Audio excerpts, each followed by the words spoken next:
आज आम्ही होममेड साबण बनवणार आहे. त्यासाठी लिंबाची पानं आणलेली आहेत, असे सोलून घ्यायचे आहेत. आज आपण बनवणार आहोत होममेड साबण ॲलोवेरा अँड नीम के पत्ते. तर इथं घेतलेले आहेत आपण कडुलिंबाचा पाला, इथं घेतलेला आहे एवढासा ॲलोवेरा,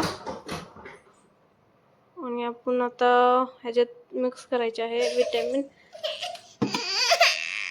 सी ची गोळी, आणि आपण त्याला वाटून घ्यायचं मस्त असं वाटून घेणार आहे. ॲलोवेराने लिंबाच्या पाल्याची पेस्ट झालेली आहे. तिथं आता आपण कॅप्सूल विटॅमिन ई गोळी आता त्यातमध्ये आपण ॲड करणार आहे. आम्ही 4 टाकणार आहे त्यात. इथं मिश्रण असं तयार करून घेतलेलं आहे. पाण्याचं ॲड नाही करायचं ना, पाणी वगैरे काय त्यातमध्ये ॲड करायचं नाही, फक्त ॲलोवेरा आणि लिंबाचा पाला थोडं ॲड करायचं पण एवढंच फक्त ते करायचं. जास्त असल्यामुळे टाकले पण 4. तर विटॅमिन ई ऑप्शनल आहे, तर विटॅमिन ई गोळी ऑप्शनल आहे, तर तुम्ही तपशी असेल तर टाकू शकता. तर जास्त होते असं सगळं आहे. Free glycerine melt and pour soap base. तर आपण ह्याला आता कट करून घेऊन मेल्ट करून घेऊया.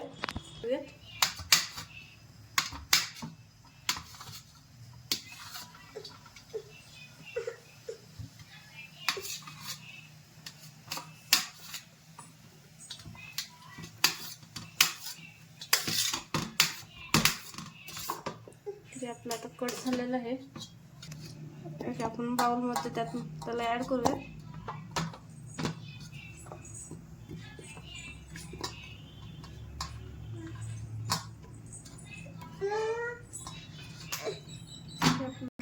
तर पाणी खाली गरम करायला ठेवलेलं आहे आणि त्यातमध्ये पातेलं ठेवलेलं आहे. बेस वितळून रेडी झालेलं आहे. एका जारमध्ये मिश्रण ॲलोवेराचं आणि कडुलिंबाच्या पाल्याचं मिश्रण ओतून घेतलं. वितळवलेला बॅटर ते टाकून घेऊया.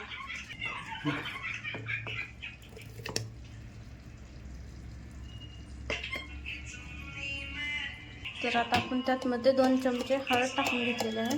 आता त्याला मस्त असं मिक्स करून घेऊया.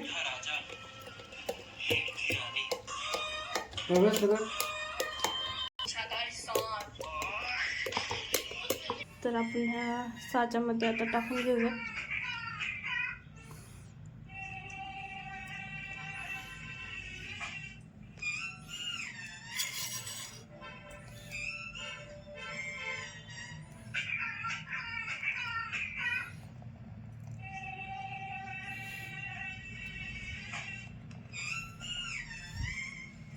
तर 2 तास आपल्याला असंच याला ठेवून द्यायचं.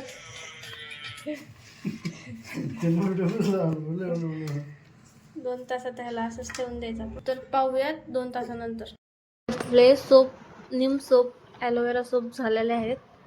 असा आपला काही रिझल्ट आहे. मस्त असं आपलं सोप झालेले आहेत.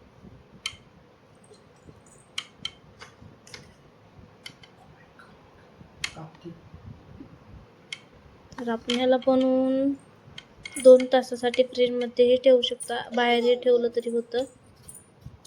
मस्त असं झालेले आहेत डिझाईनचे आपले सूप.